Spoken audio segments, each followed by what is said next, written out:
रोली। माँ की लंबी आवाज़ सुनकर रोली ने चादर और भी ऊपर तक ओढ़ ली। तभी माँ सिर पर आकर खड़ी हो गई। 10 बजने वाले हैं, तू उठेगी या नहीं? नौकरी करने का यह मतलब तो नहीं कि तू घर को बिल्कुल ही भूल जा। 10 बज रहे हैं, कल को शादी ब्याह होगा तो ससुराल में क्या ऐसे ही रहेगी? सुबह उठे, तैयार हुए और ऑफिस चल दिए। छुट्टी के दिन देर से सोकर उठे, नहाए धोए, लंच किया और फिर सो गए। ये क्या दिनचर्या है तेरी? पता नहीं कैसे गुजारा होगा इस नई पीढ़ी का। ऐसे रहेगी तो तेरी गृहस्थी कैसे निभेगी? माँ बड़बड़ाती हुई चली गई। गृहस्थी, माय फुट। गृहस्थी नहीं संभाली थी तो क्यों पढ़ाया लिखाया मुझे? इतना बीए करके शादी कर देते। इतनी बड़ी कंपनी में मैनेजर हूँ। ससुराल जाकर क्या आम घरेलू लड़की की तरह गृहस्थी संभालूंगी? रोली ने बड़बड़ाते हुए चादर फेंक दी। तभी माँ किसी काम से दोबारा कमरे में आ गई। रोली की आखिरी बात सुनकर बोली, जो मैनेजर होती हैं उनके घर परिवार नहीं होते हैं क्या? बच्चे नहीं होते हैं? तू नहीं संभालेगी तो कौन संभालेगा? जरा मैं भी तो सुनूं। माँ बुनबुना गई, सास संभालेगी और कौन संभालेगा?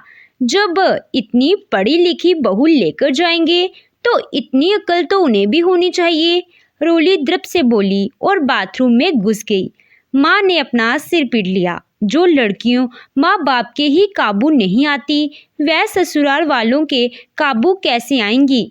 नाक में मक्खी नहीं बैठने देती। ऐसे कहीं जिंदगी चलती है? हर जगह माँ बाप तो नहीं बैठे हैं ना। माँ बड़बड़ाती हुई किचन में चली गई। आजकल जोर शोर से रोली के लिए लड़का तलाशा जा रहा था, लेकिन रोली को कोई बात ही नहीं था। इंजीनियर, मैनेजमेंट पढ़ी, मैनेजर लड़की के लिए लड़का ढूंढना कोई सरल काम तो नहीं था। आज का समय ऐसा आ गया है कि मैनेजर लड़के का चाहे इतना मूल्य ना हो, लेकिन एक मैनेजर लड़की अचानक ही मूल्यवान हो जाती है। किसी का अंग्रेजी बोलने का स्टाइल रोली को ना भाता तो किसी की पर्सनैलिटी, किसी का हेयर स्टाइल, किसी का परिवार बड़ा लगता तो किसी के माता पिता गंवार व निदात घरेलू। पर लड़के थे कि रोली को पसंद कर लेते, पर रोली को कोई ना बाता। आखिर रोली को अपूर्व पसंद आ गया। अपूर्व भी प्रतिष्ठित कंपनी में मैनेजर था और माँ एक अंग्रेजी स्कूल में अध्यापिका व पिता ब्रिगेडियर रिटायर थे। मतलब कि सब तरफ से रोली को रिश्ता पसंद आ गया। ठीक है पापा, अब ज़्यादा मत भड़को, यही रिश्ता ठीक है। रोली ने जैसे हाँ बोलकर माता पिता को कर दिया। विवाह की तैयारियां जोर शोर से होने लगी। बारी डिजाइनर साड़ी में लदी फदी रोली ने ससुराल में पहला कदम रखा। गृह प्रवेश करते समय ही रोली सोच रही थी कि पहले दिन से अपना लोहा मनवाना है। ससुराल में वह कोई आम लड़की तो है नहीं कि ससुराल वालों से दबे। मुंह दिखाई के समय ताई, चाची, बुआ, मौसी वगैरह के पैर छूना भी उसे नितांत घरेलू व गंवार किस्म का काम लग रहा था। खैर, किसी तरह सारी रस्में पूरी हुई और रोली की सुहागरात आई। रोली मैनेजमेंट पढ़ी मैनेजर बहू थी। आम घरेलू लड़कियों की तरह वह पति के कमरे में आने का इंतजार तो नहीं कर सकती थी। थोड़ी देर बाद यार दोस्तों से सलाह मशवरा करके जब अपूर्व कमरे में पहुंचा तो बचौका रह गया। दिल के अरमान दिल में रह गए। यार दोस्तों के सलाह मशवरे सब कूड़े में चले गए। रोली स्लीपलेस और घुटने तक की चुनी नाइटी पहने आराम से बिस्तर पर अध लेटी हो रखी थी। उसे देखकर शर्माई नहीं बल्कि अलसियाई सी बोली, बहुत देर कर दी अपूर्व, बहुत थक गई हूँ, लाइट बंद कर दो, मुझे नींद आ रही है। कहकर रोली करवट बदलकर सो गई।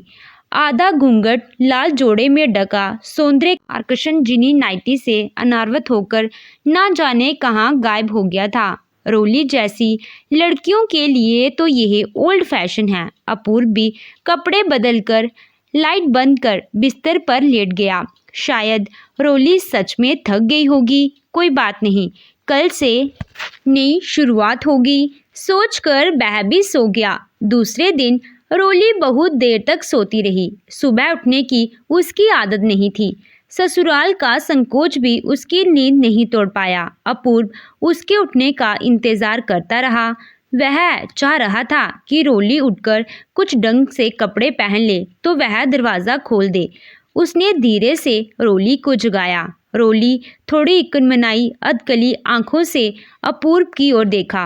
रोली उठो, माँ 2 बार दरवाज़ा खटखटा गई है। किचन में जाकर चाय ले आओ। चाय? रोली अलसाई सी बोली। मुझे तो सुबह उठकर दूध पीने की आदत है।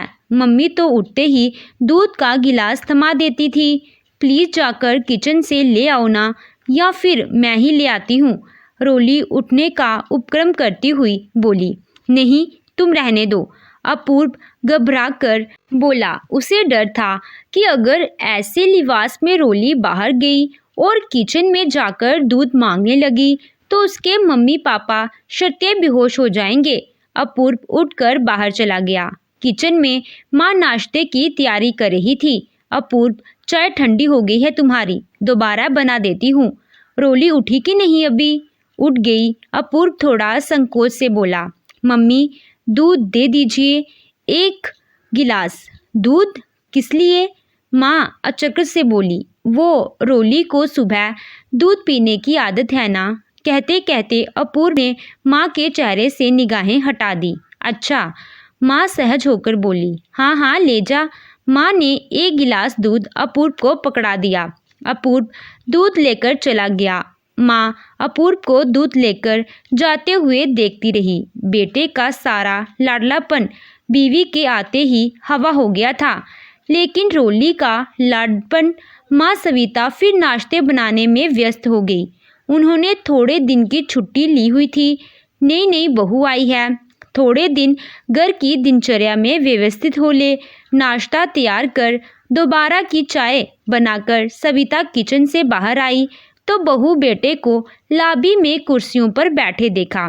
बात करने की गरज से वह चाय लेकर उनके पास बैठ गई। रोली ने नाइटी के ऊपर गाउन डाल दिया था, लेकिन टांग पर टांग धरकर बैठी अखबार पढ़ती रोली को अंदाज़ा नहीं था कि उसका गाउन कहाँ तक चढ़ा हुआ है। शायद इसीलिए देवेश वहाँ से उठकर चले गए थे। बहू के साथ बातचीत करने की गरज से सावित्री बोली। तुम्हारी छुट्टियाँ कब तक हैं रोली?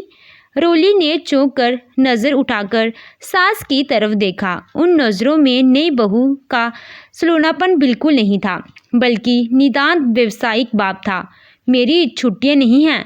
रोली अखबार मोड़कर मेज़ पर रखती हुई बोली। मैं अपूर्व से यही कह रही थी कि यहाँ का भी प्रोग्राम हनीमून का बनाना है, बना ले। मेरी छुट्टियां खत्म होने वाली हैं। सविता जैसे तीसरी मंजिल से नीचे गिर गई। अब हनीमून की बात करने में पत्नी नहीं, पति शर्माता है। पति नई नई बीवी से तो कहकर बात नहीं कर पाता और पत्नी धड़ल्ले से उसका नाम लेकर आता है, जाता है, बोल देती है। पत्नी की ऐसी बेबाक उक्ति से घबराकर अपूर्व माँ से नजरें चुरा रहा था। उसे अधिक शर्मिंदा ना कर सविता चाय के कप ट्रे में रखकर उठ खड़ी हुई। रोली ने माँ के हाथ से ट्रे लेकर किचन में रख आने की कोई पेशकश नहीं की। वह उठकर बाथरूम चली गई। अध खुले दरवाजे से सविता ने देखा अपूर्व बिस्तर ठीक कर रहा था। उन्हें हंसी आ गई। जिन कामों को कराने के लिए माँ झिझकती रहती है, वही काम बीवी के आते ही कैसे फटाफट होने लगते हैं। 2 दिन इसी दिनचर्या में रहकर बहू बेटे हनीमून पर चले गए। सविता ने भी इस बीच विवाह के बाद के सभी काम निपटा लिए। रिश्तेदारों के यहाँ साड़ी मिठाई पहुँचाना वगैरह। हफ्ते भर बाद दोनों वापस आए। आने के बाद एक दिन घर पर रहे तो दिन भर सोते ही रहे। सुबह फिर अपूर्व रोली के लिए दूध का गिलास लेने हाजिर हो गया। नाश्ता तैयार करती सविता का माथा चकरा गया। आखिर ऐसे कब तक चलेगा? आज से दोनों का ऑफिस है, कल से बेबी स्कूल जाएगी। लगता है उनका सीधा सादा बेटा बीवी से कुछ बोल ही नहीं पा रहा है। कामकाजी बीवी के साथ समझौता करना, छोटे मोटे काम करना कोई गलत नहीं। विवाह के बाद यह परिवर्तन तो अच्छा है, लेकिन विवाह तो रोली का भी हुआ है, तो फिर क्या उसकी दिनचर्या में कोई परिवर्तन नहीं आना चाहिए? उस दिन रोली और अपूर्व का ऑफिस था। पहले अपूर्व निकला, फिर रोली तैयार होकर कमरे से बाहर निकली, नाश्ता किया और चली गई। अगले दिन से सविता की दिनचर्या भी शुरू हो गई। सविता का काम अब बहुत बढ़ गया था। अभी तक वह भाग दौड़कर किसी तरह पति व बेटे का नाश्ता व लंच की तैयारी करके स्कूल जाती थी। स्कूल से आकर पति व बेटे को लंच देती थी, क्योंकि अपूर्व भी लंच पर घर पर आता था। रात का खाना बनाती थी। टाइट दिनचर्या रहती थी उसकी। अब बहू के नाश्ते व खाने का भी उसके ऊपर पड़ गया था। बहू को लाड करने का तो उनका भी मन करता था, पर बहू की तरफ से भी पहल होनी चाहिए। क्या उसके मन में कुछ भी अच्छा करने की चाह नहीं है?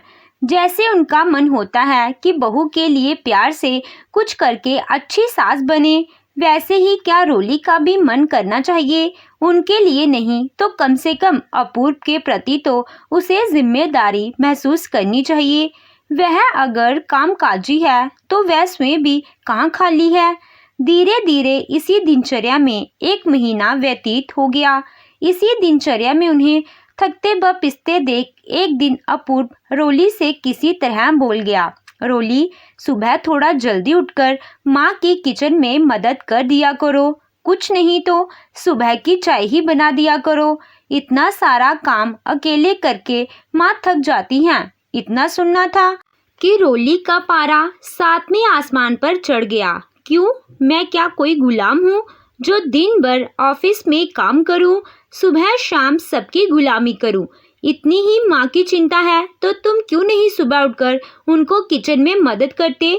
माता पिता के सामने बीवी के इस तरह के जवाब से गुस्से व अपमान से अपूर्व का चेहरा लाल हो गया। परिस्थिति समझकर दिवेश शांत स्वर में बोले, रोली बेटा, अपूर्व भी मदद करता है, समय निकालकर बाहर के काम वही करता है।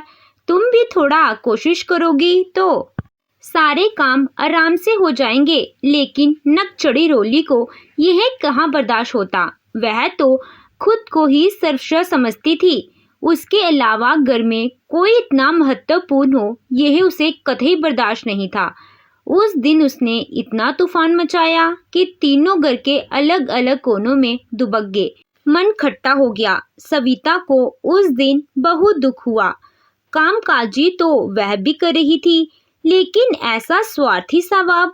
उनकी सोच थी कि कामकाजी लड़कियां अधिक परिपक्व होती हैं, संतुलित होती हैं। बाहर काम करने के कारण उन्हें अपने प्राणों की समझ औरों से अधिक होती है। लेकिन उनकी बहू ने उनके विचारों को झुठला दिया था।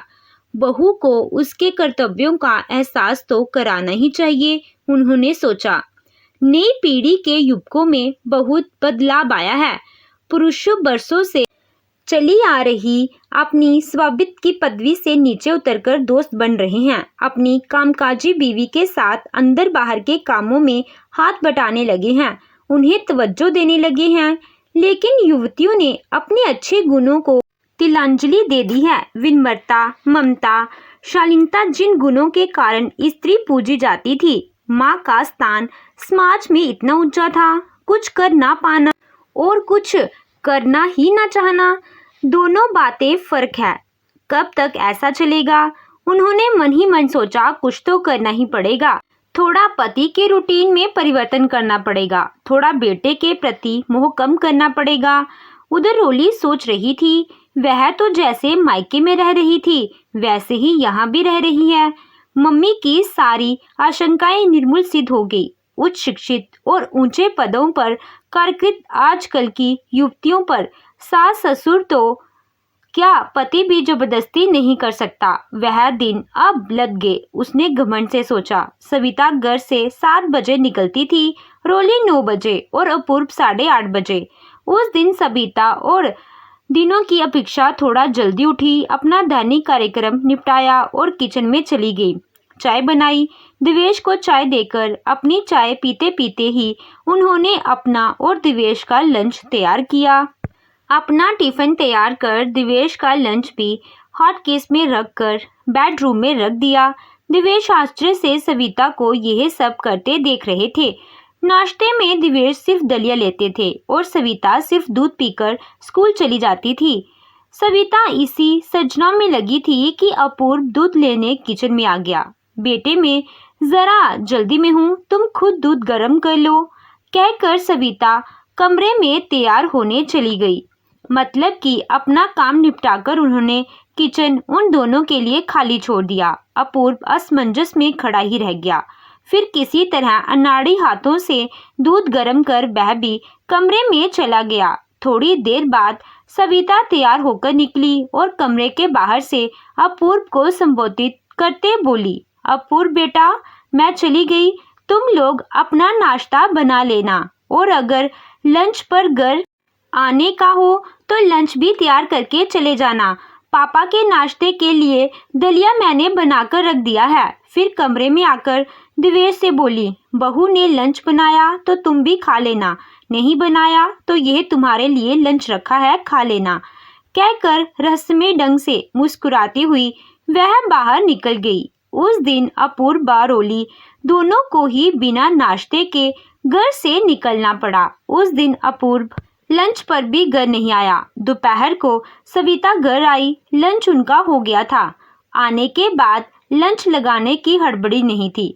दिवेश ने भी टिफिन का खाना खा लिया था।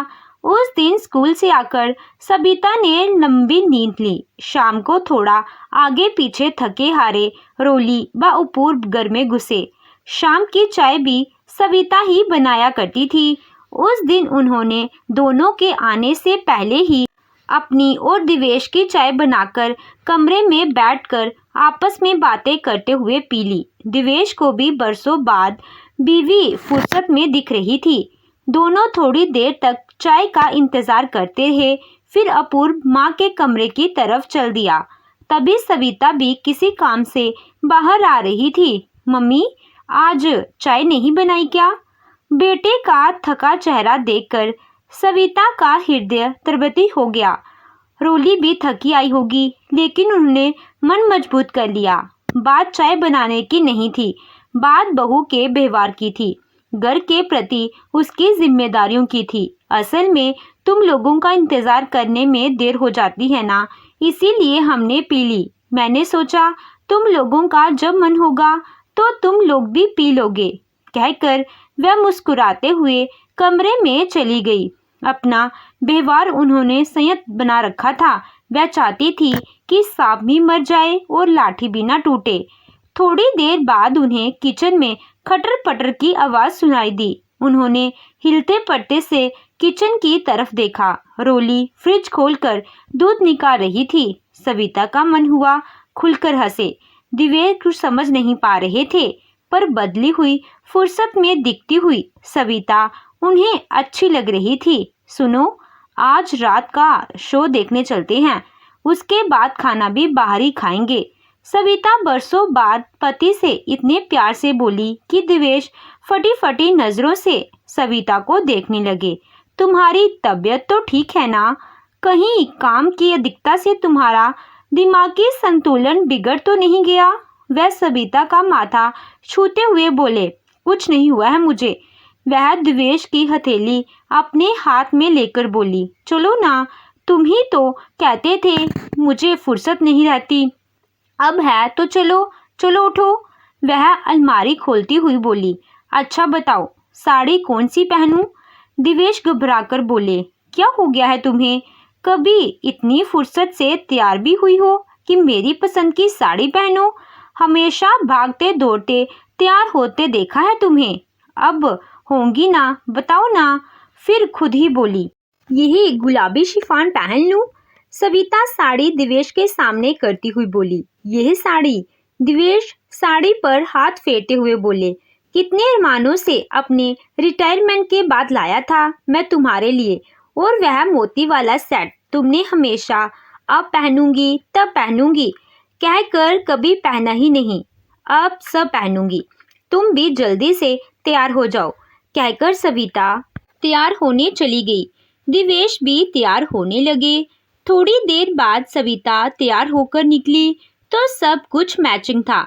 दिवेश देखते रह गए। पास आकर बोले, दिल दीवाना हुआ जाता है, क्या पोस्ट हनीमून पर चले?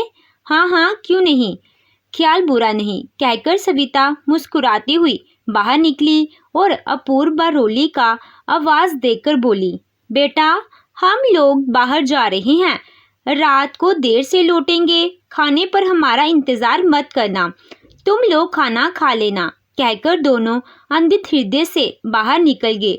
रोली और अपूर्व एक दूसरे का मुंह देखते रह गए। दोनों की नई नई शादी हुई थी, पर दोनों को इतनी भी फुर्सत नहीं थी कि एक दूसरे को प्यार से निहार लें। गुरूर से रोली का तना चेहरा देखकर अपूर्व का रोमांस भी हवा हो जाता था। मैनेजर बीवी को पहचाना अब बारी पड़ रहा था। उस दिन अपूर्व खाना बाहर से पैक कराकर ले आया, लेकिन सविता और दिवेश की तो रोज की यही दिनचर्या हो गई। शाम को तैयार होकर वह रोज ही कहीं ना कहीं निकल जाते, कभी घूमने, कभी शॉपिंग, कभी किसी रिश्तेदार के घर वगैरह वगैरह, और अक्सर ही खाना खाकर आ जाते या फिर देर से आते और पैक कराकर ले आते। तब तक वह दोनों कुछ ना कुछ बनाकर खा चुके होते। यहाँ सविता और दिवेश कड़ाकेदार डिनर कर रहे थे, जिंदगी का मजा ले रहे थे, दोस्तों और रिश्तेदारों से अपने संबंध पुनर्जीवित कर रहे थे। वहीं रोली व अपूर्व कभी मैगी, मैक्रोनी और कभी सैंडविच खाकर काम चला रहे थे। सुबह रोली अपने लिए खुद ही दूध गर्म करती, अपूर्व अगर बिस्तर ठीक करता तो रोली नाश्ता बनाती।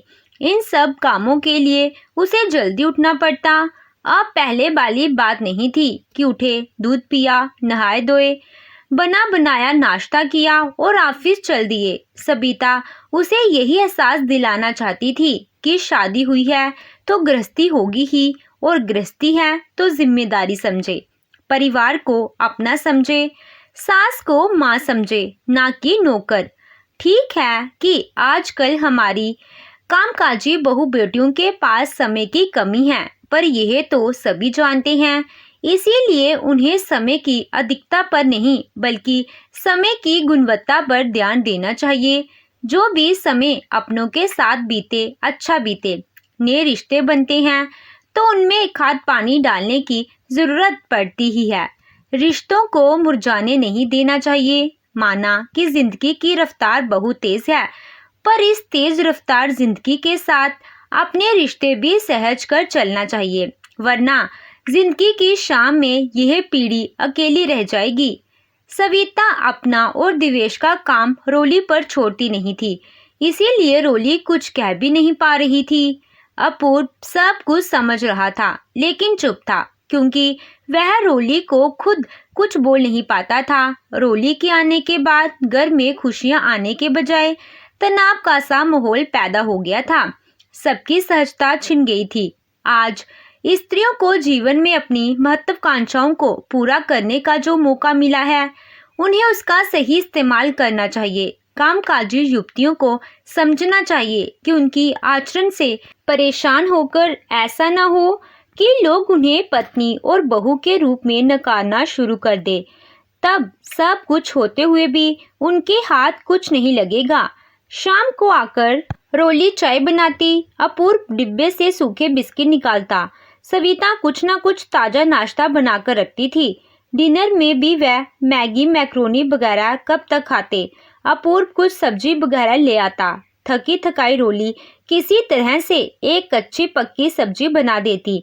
यहाँ सविता 2-4 चीज़ें बनाकर टेबल पर देती थी। वही बड़ी बड़ी कंपनियों के 2 मैनेजर सूखी रोटी सब्जी खाते थे और सोचते कि क्या जिंदगी इसी का नाम है। कुल्लू के बैल की तरह जो जुटे ही रहते हैं, खाना भी ठीक से नसीब में नहीं है। अब रोली का दिमाग धीरे धीरे धरातल पर आ रहा था। मैनेजर होने का भूत धीरे धीरे दिमाग से उतर रहा था। इतना रुपया पैसा कमाकर भी क्या हासिल है, जब चैन की जिंदगी नहीं, किसी का प्यार नहीं, किसी के लिए फुर्सत नहीं। सविता और दिवेश को जिंदगी का आनंद लेते देख उन्हें लगता कि क्या कभी ये क्षण उनकी जिंदगी में भी आ सकते हैं।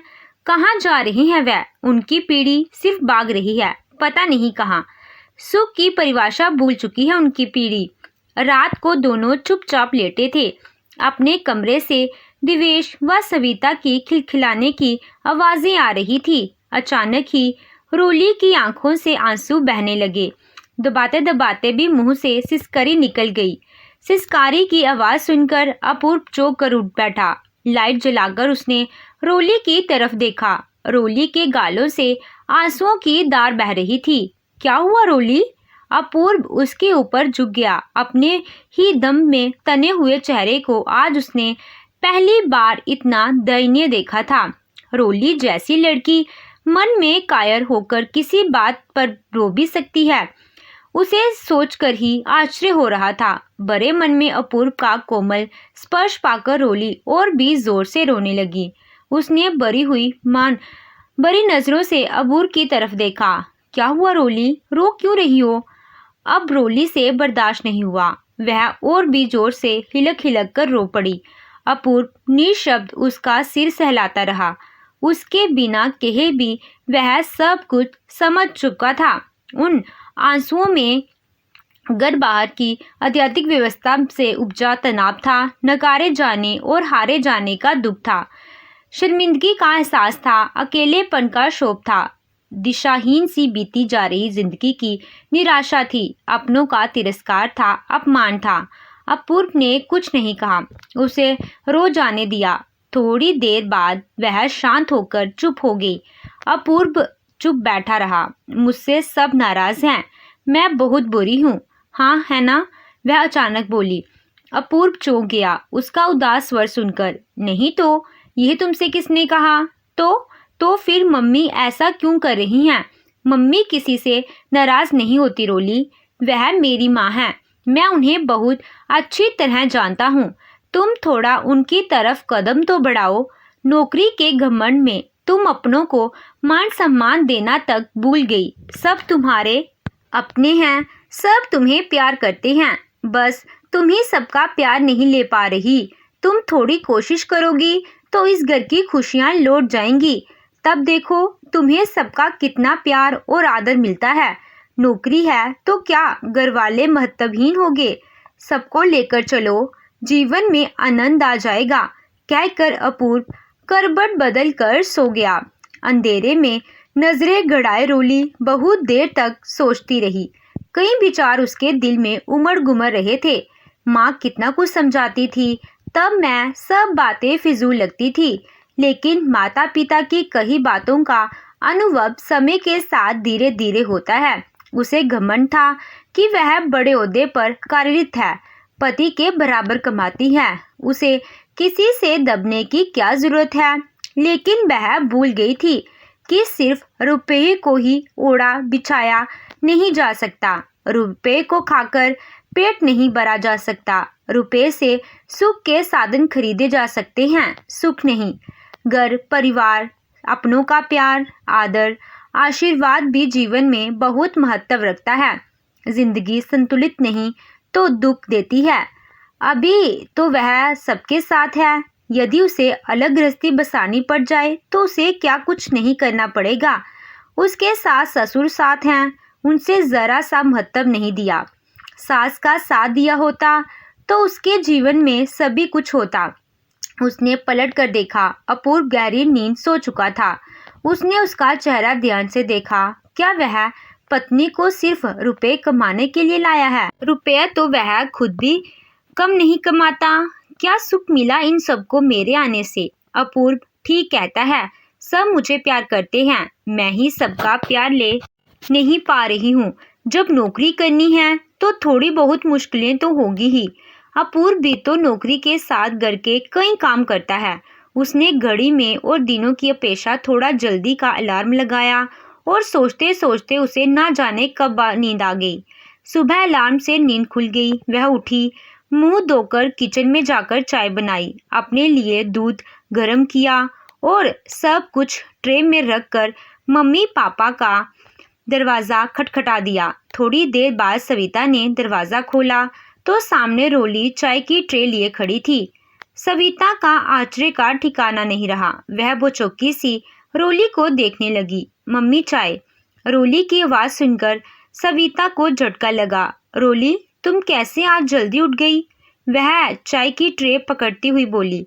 मुझे माफ़ कर दीजिए मम्मी, कहकर रोली सविता के पैरों में झुक गई। सविता ने ट्रे नीचे रखकर रोली को छाती से लगा लिया। रोली उनके सीने से लगकर फफक रोने लगी। रोली को बाहों में समेटे सविता को रोली पर असीम प्यार उमड़ रहा था। लग रहा था जैसे आज ही बहू ने गृह प्रवेश किया है। आज पहली बार उसने दिलों पर दस्तक दी है। रोली का चाय बनाना सिर्फ चाय बनाना ही नहीं बल्कि एक स्वीकृति थी, परिवार के प्रति जिम्मेदारी की, प्यार की भावना की, परिवार को अपना समझने की। बहू तो उन्हें बेटे से ही प्रिय है। कामकाजी लड़कियों की मुश्किलें वह नहीं समझेंगी तो कौन समझेगा? वह तो स्वयं कामकाजी रही हैं, वह उसे कोई भी कष्ट क्यों होने देगी? रोली ने अगर एक कदम उनकी तरफ बढ़ाया है तो वह 4 कदम उसकी तरफ बढ़ाएंगी। सोचकर सविता ने रोली को और भी जोर से अपने बाहों पास में खींच लिया। पीछे से अपूर्व व देवेश अपनी नम हुई आंखों को पोंछ रहे थे। तो दोस्तों, आपको ये कहानी कैसी लगी? कमेंट कर ज़रूर बताइएगा। कहानी अच्छी लगी हो तो वीडियो को लाइक कीजिएगा। चैनल पे नए हो तो चैनल को सब्सक्राइब कीजिएगा। Thank you.